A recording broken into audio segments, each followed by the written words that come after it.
သူအသက်ရှင်ခဲ့တယ်ဆိုတာကိုတော့မယုံနိုင်ဘူးကလေးမလေးတယောက်ကိုတော့ကဲခဲ့သေးတယ်သူစီကိုပြေးသွားပြီးဂယုစိုက်ပေးပေမဲ့သူမရဲ့မိဘတွေကသူ့ကိုလှည့်မကြည့်ခဲ့ဘူးအဲ့ဒီနောက်သူ့နာမည်ကိုခေါ်နေတဲ့သူတယောက်ကိုကြားလိုက်ရတဲ့အောက်ထပ်ကနေအနက်ရောင်ဝတ်ထားတဲ့အမျိုးသား2ယောက်ကသူ့ကိုပြုံးပြနေတယ်သူတို့ကိုအဲ့ဒီကနေထွက်သွားဖို့သူအော်ပြောလိုက်တယ်ဒါပေမဲ့နောက်တစ်ခုသူမြင်လိုက်ရတာကတော့သူ့ကိုထိတ်လန့်သွားစေခဲ့တဲ့လက်ထောက်ရှိနေဝါချစ်ချာစာ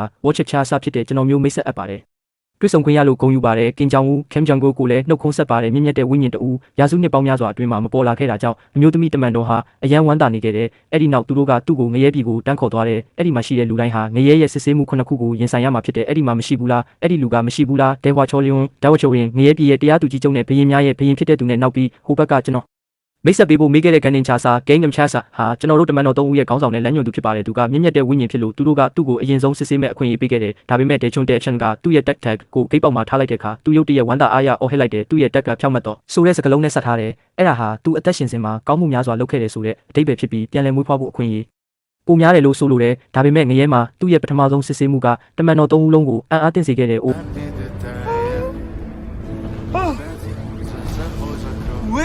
ဘာလို့အစကတည်းကလူတက်ငရဲလဲလူတက်ငရဲချစ်စရာကောင်းတဲ့လမ်းညွန်ဖြောက်မှတ်တဲ့ကွယ်လွန်သူလို့မပြောဘူးလားမဟုတ်ဘူးပထမဆုံးအကြိမ်ကတည်းကဘသူကိုတက်လိုက်တာလဲသူတို့ကလူတက်မှုဟာသူ့ရဲ့အပေါ်ဆုံးအဖြစ်ဖြစ်တယ်လို့ပြောခဲ့တယ်ဒါပေမဲ့သူဘသူကိုမှမတက်ခဲ့ပါဘူးရောင်ဝင်းကတွဲဝိုက်တည်ဆုံမှုတွေလည်းပါဝင်တယ်လို့ရှင်းပြတယ်အဲ့ဒါကြောင့်သူ့ရဲ့အဖွဲပေါ်တည်ဆုံခဲ့တဲ့နေ့ကိုတတိယသွားတယ်မြေပြင်ကရုတ်တရက်အကွဲသွားပြီးအောက်မှာမီးတွင်းကြီးပေါ်လာတယ်အဲ့ဒီတွင်းထဲမှာလူတက်မှုအတွက်အပြစ်ပေးခံရတဲ့ဝိညာဉ်တွေပြည့်နေတယ်သူတို့ကိုကယ်တင်ဖို့မကြိုးစားပဲမနေနိုင်ခဲ့ဘူးဘာလို့နေတာလဲ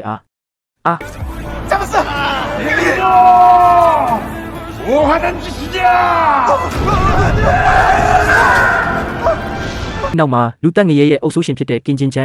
န်ပေါ်လာတဲ့တရားသူကြီးကသူ့ရဲ့ဆွဲချက်တွေကိုဖတ်ပြတဲ့ကယ်ဆယ်ရေးမစ်ရှင်တစ်ခုအတွင်းမှာဒဏ်ရာရနေတဲ့သူ့ရဲ့အဖွဲ့ပေါ်ကိုနောက်မှာထားခဲ့တယ်။အဲ့ဒီနောက်ကျမှုကသူ့တည်ဆုံမှုကိုဖြစ်စေခဲ့တယ်။နောက်တရားစိတ်နဲ့သူဖိစီးခံစားခဲ့ရတယ်။ဒါပေမဲ့ဂျန်လင်ဂျင်းဝင်းကသူ့ကိုကာကွယ်ဖို့အတွက်ထွက်လာခဲ့တယ်။သူကအမှန်တစ်ချက်ကိုအသုံးပြုပြီးအမှန်တရားကိုပြန်ဖွင့်ပြခဲ့တယ်။သူ့အဖွဲ့ပေါ်ရဲ့ခြေထောက်ကကြီးမားတဲ့ကြောက်တုံးအောက်မှာပိတ်မိနေခဲ့တယ်။